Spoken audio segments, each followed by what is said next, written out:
Personal Tao. This month's newsletter is about getting unstuck.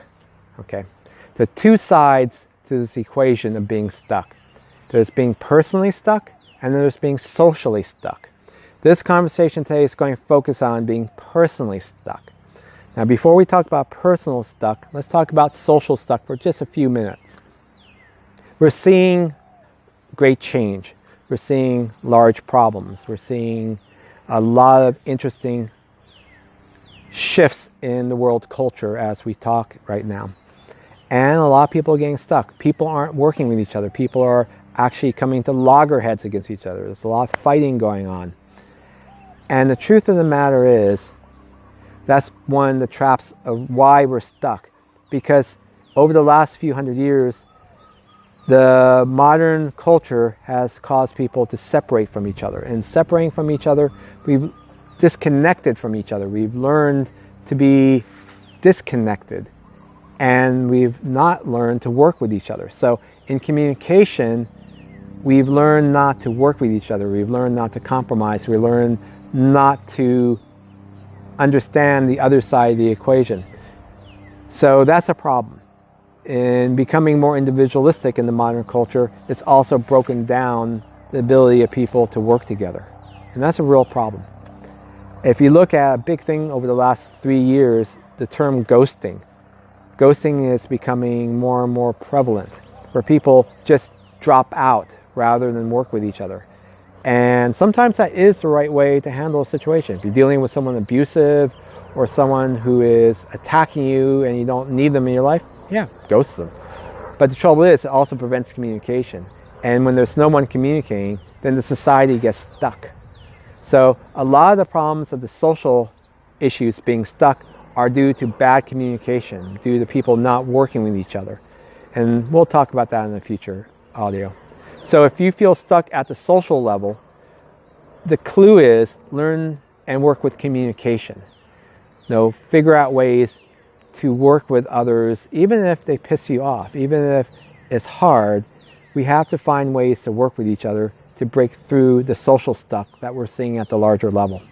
And that's a hard solution, and it's going to take us time to learn to re-communicate and work with each other. Okay, so let's focus on being personally stuck. Now, when we're stuck, it means we're not moving. It means something has blocked us, okay? It means that we're not progressing in our life. And I'm seeing this a lot. A lot of people are getting stuck. It's okay not to move sometimes. It's okay to pause. Pause is really powerful. Pause is not being stuck. Pause is taking a moment to consider what's around us, to work with what's around us, and then to change based on what we take in. So pause is a really powerful technique, and pause isn't being stuck. Pause is taking in, it's using our senses to learn what's around us and to be more proactive. So there is an article on the website about pause and learning to use pause to improve your life. It's a really powerful technique, and it can help tremendously in getting unstuck. Ironically, is to pause and look for new options. So pause is the first thing to consider. When you're stuck, pause, look around you, look for options, look for edges, look for ways to flow around your problem. And that brings us to the next part of the equation. When we're stuck, typically we're not moving. So there's two equations in emotion, it turns out. There's flow, and then there are edges. And we need both. We need edges to push against, we need edges to work towards, and we need motion to live to. Without motion, we become static. Without motion, we decay and we actually die. We need motion. So the two parts of the equation people never consider are flow and edges. What are the edges in your life? Why are you flowing towards? What matters in that flow? What matters in your edges and what you're climbing towards? So people tend to be one or the other. Now in Taoism we teach to flow. And flow is to let things come to us, to use whatever is around us and to evolve. Flow is a very evolution-based process. You change in small steps along the way and you keep improving along the way and you keep moving with that improvement. Edge is a more modern approach. It's very schedule-driven, it's very event-driven, goal-oriented, And yes, that does work too. The truth is we need both flow and edges in our life. So look at yourself. Why are you stuck? Are you lacking the edges to climb against? So say I'm next to my house. I can't get on the roof and I need to get on the roof. What do I need? I need edges to climb to get to the roof. So think about that. If we're looking towards a goal and you can't get there and you're stuck, well, you don't have the edges to climb against to get to your goal. So you have to consider what edges will get you to that goal. Edges don't always have to be good. Edges can be sharp. They can be cutting. And so you have to understand, not everything we climb against is necessarily good. And that's part of the challenge, because lots of times people get stuck because they don't see a good option in front of them. If you don't see a good option in front of you, don't stop. You create an option, you create opportunities, you create new ways to flow around it. So just because you don't see a good option doesn't mean to stop. And that's a good reason why people get stuck, because they don't see good options to use as an edge to climb against. Those are the times you create new edges. And they may not be the best, but you use them. Now, we need both flow and edges in our life. Let's be clear on that. And we need to alternate between the two styles of approach. Flow is we're taking in and we're using what's given to us and we're using momentum to get from A to B, versus edge where we're climbing very step by step with a focused goal. Okay? Trouble is, those two approaches are very different from each other. And so when you alternate from one style to other style, it takes us time to mentally readjust. It takes us time to rebalance and to reorient ourselves. And so that's one of the traps. People don't like to switch from an edge approach, climbing, pushing against something, to a flow approach, using what's given to us. It changes the way you think. So for instance, if I'm a programmer and I'm using edges, I'm using logic. And so thinking very logically is very effective for creating a program. But however, if I'm approaching something spiritually, which is a very flow approach, is a lot of intuition, a lot of jumps, a lot of missing leaps, which get you to an unintuitive place. And switching the mindset from a logical mindset to a spiritual mindset is actually really hard to do. So I used to be a computer programmer, for instance. And when I was in the zone creating code, I was working against edges. And I can create these most amazing pieces of code by just working with the logic. But when I went to do my spiritual work, I discovered something interesting. It took me half a day to change gears. And I kind of wondered, why does it take me so long to change gears from writing a program to writing a spiritual article?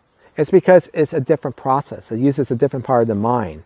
And actually, you have to re-gear for it.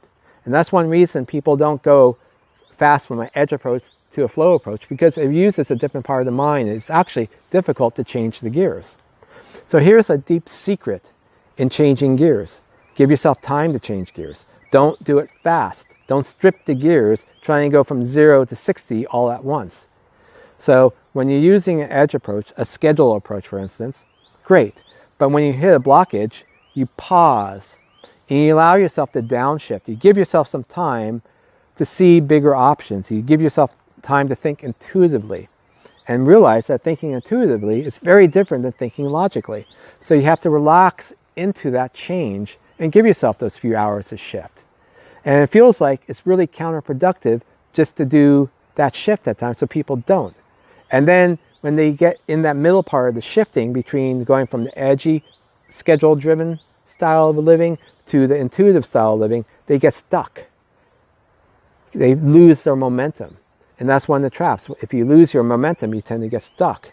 So when you're shifting from an edgy approach, climbing the ladder, climbing your schedules, working towards your bigger life goals, and you release it to be more intuitive, to let life come to you, to give you new ideas or inspiration, people tend to get stuck because they lose their momentum.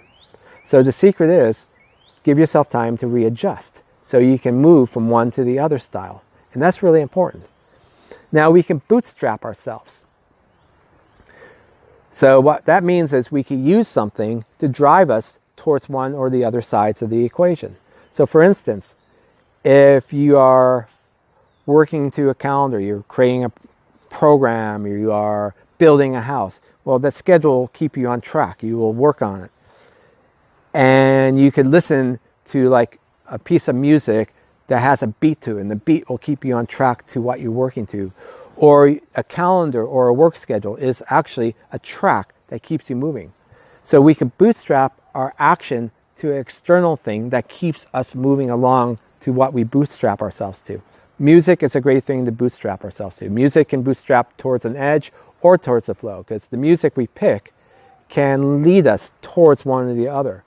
So lots of times when I'm writing, I'll pick music with a tempo and a type of rhythm that matches the style of what I'm writing. So if I'm writing something spiritual, I'll listen to one type of music. And if I'm doing something very edgy, schedule-based thing, I'll listen to a different type of music to keep me bootstrapped along nicely so I don't get stuck. So that's one thing that you can do. Now, be careful. A lot of people will use drugs or stimulants to keep you bootstrapped into a process. And that's a trap, because that comes at a cost of tearing you apart. So what happens is, if you use external stimulants like drugs to keep you on track, to push past being stuck, it comes at a cost of destroying your inner infrastructure, your body, your mind, your spirit. And so you'll pay the price later and be more stuck. So that's not worth the price, quite honestly. So try to avoid stimulants when you're bootstrapping yourself. Instead, use more inspiration, more music, more the flow around you. Look at what's happening around you to inspire you if possible. So that's really important. So one of the traps that we will face in getting stuck is depression or anxiety. Now there's an article about anxiety you can watch. Anxiety is when we do nothing, and that nothing ends up destroying us, it ends up tearing ourselves apart, and we lose our motion to that. And so curing anxiety, and we have an article on depression too. Depression is when we're in a negative process, and the negative process undercuts our motion ahead, makes us stuck because we're undercutting ourselves. So if you're feeling depressed or you're feeling anxious, read the articles on depression or the articles on anxiety on the site to help you get past those stuck points. Now, an important thing to consider when getting yourself unstuck in life is to understand your nature. Okay? It turns out to be a human being is to live to a story. Now there's an article on the site about being human, so you can read that, and it's really got a good video. If you go to the YouTube channel, there's also a video I have saying being human. So read the article about stories and watch the video about being a human being, because it's really important. Because understanding that to be a human being is to hold a story, and in fact to hold multiple stories, is important. Because one of the reasons we often get stuck is that our stories that we're holding can contradict each other. So if our stories contradict each other, they cancels out our momentum and we get stuck. So one of the first places to consider when you're stuck is you look at the story that you're living.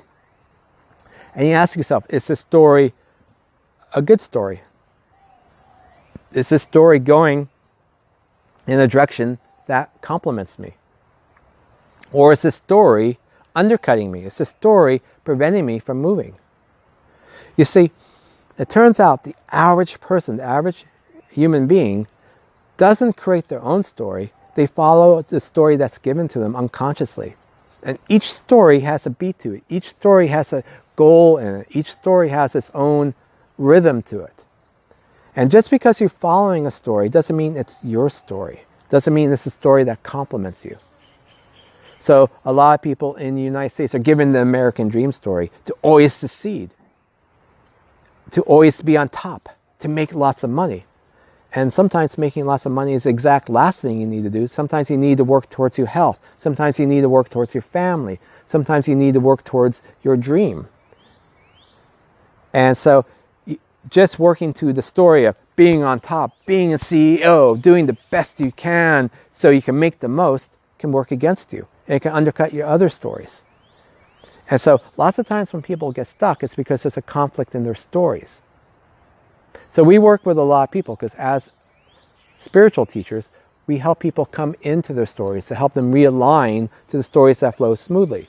So if you feel stuck, you can work with us to help us get back on track to a story that complements your essence, your style, and what you're truly heading towards. So I would say a good 80% of the time when people are stuck, it's because there's an issue in their story, and the issue in the story is causing them to get depressed, and then the depression runs out of control and undercuts you. And so lots of times people are just living to the wrong story. And so reinventing your story is really important, and it's often a critical way to getting unstuck. And lots of times to create a new story means not to work against the edge, but to flow, to learn new things, to evolve into the unexpected. So it turns out we hit changes in our story every 7 years. So look at your timing in your life. You might be stuck at a story change point where your story is changing and you don't realize your story is changing. So that's actually a common reason why people get stuck, because the story is changing. As a Homo sapiens, we are wired to change our story once every 7 years. That's a 7-year itch. It's really powerful. And so we lose steam at 7 to 9 year intervals, it turns out. And so if you're losing steam, it could be your story's changing. Now remember in the earlier part of this conversation, I said it's really difficult to change from one style to another style, from edge to a flow approach. Well, this is true here. When we are unconsciously evolving into our next story, we lose steam, we lose an edge, and then we tend to falter. So a lot of people tend to be edge approach, and the edge they're living against happens to be the story, the momentum of the story. So a great example of this is if you have children, and your story is raising your children and being really good parents. Well, what happens when the children go to college and they leave and become adults? You lose the edge of the story that's been driving you, surviving and working towards supporting your children. And then when you lose that edge, everything goes crazy because you don't know what you want to push against anymore. And you haven't taken time to develop a new story. So that changing of story is really disconcerting. So that's what I was talking about earlier. When you change from one approach to the next approach, one story to the next story, there's this middle zone of having to change the way you think, having to build new infrastructure. And that means people get stuck at those change points. So if you're at one of these change points, don't try to force your old story, because that's going to break you because you're changing. Rather, take some time to slow down, take some time to evolve, take some time to see new options, work around the blockages. It's really powerful. Now, that leads to a really interesting second point. Don't base your edges in life on somebody else. Think about that for a second. If we live to stories and we change every 7 years, and you base your edge on another person, you're guaranteed to break yourself. You're guaranteed to get stuck, because the other person is going to change. So if you're following person and all of a sudden they change, you have a problem. Now you see this a lot in relationships.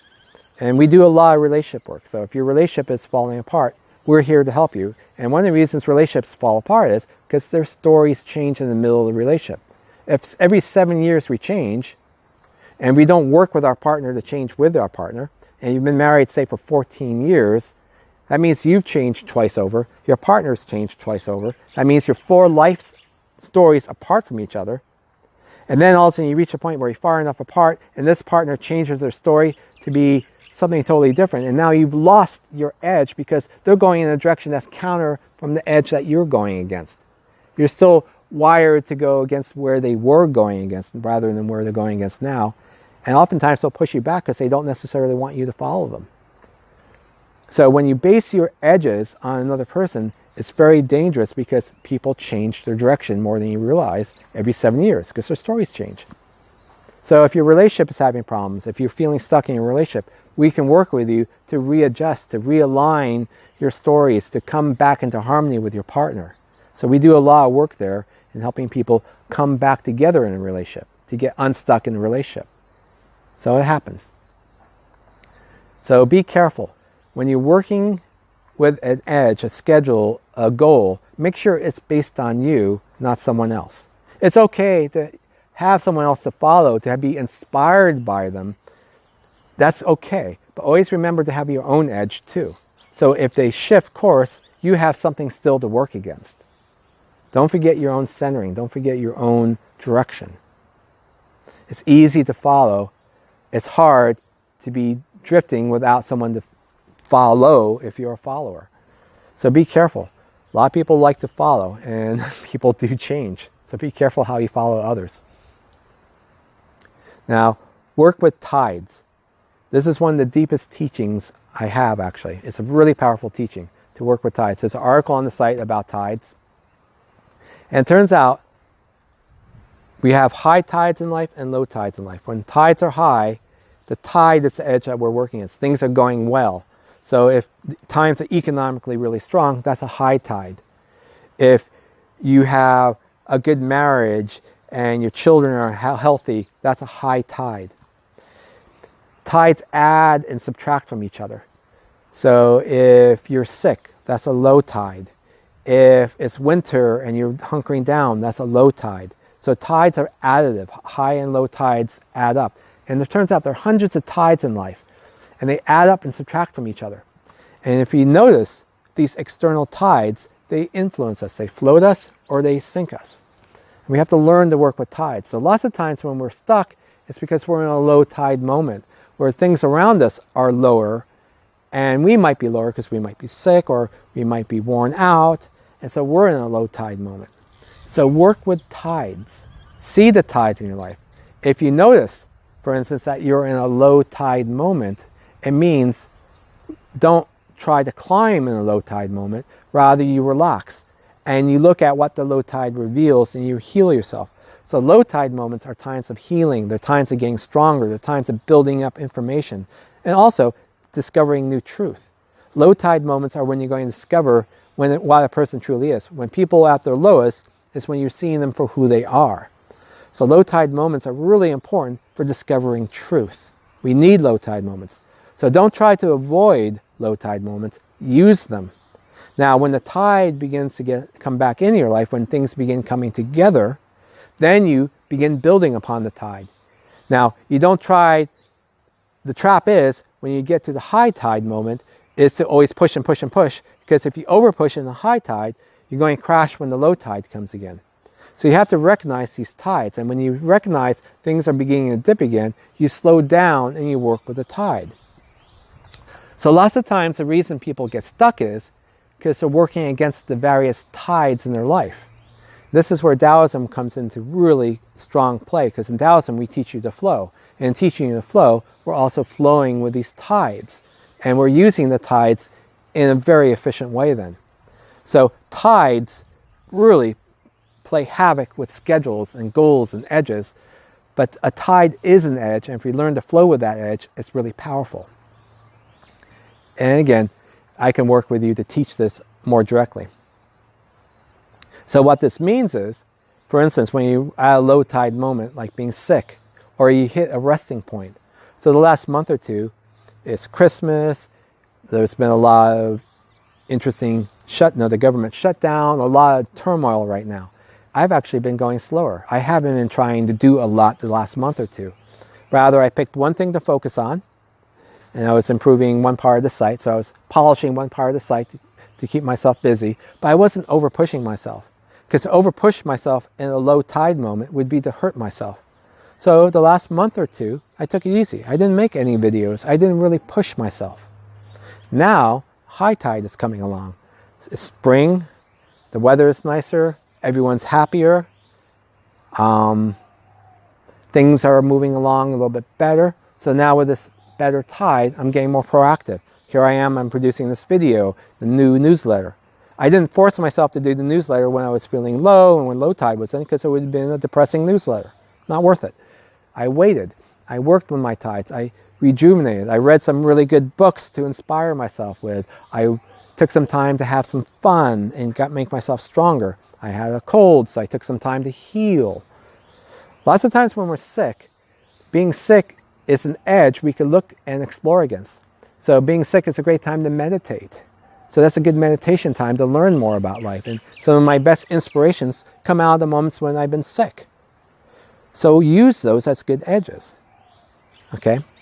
Now another trap of being stuck is negativity or fear. One of the biggest reasons people get stuck, they're being negative or they're fearful. Now there's a whole article about fear, and it's also a whole article about positivity on the site. But remember, if you're living in a negative manner, all you're doing is undercutting yourself. And as you undercut yourself, you're going to get stuck because you're going to lose your edges. And in undercutting yourself, you're going to lose the ability to flow because you're cutting your own momentum down. The more you fear, there's no option. The more you fear, there's nothing you can do. The more you're undercutting the momentum in your life and you can't flow.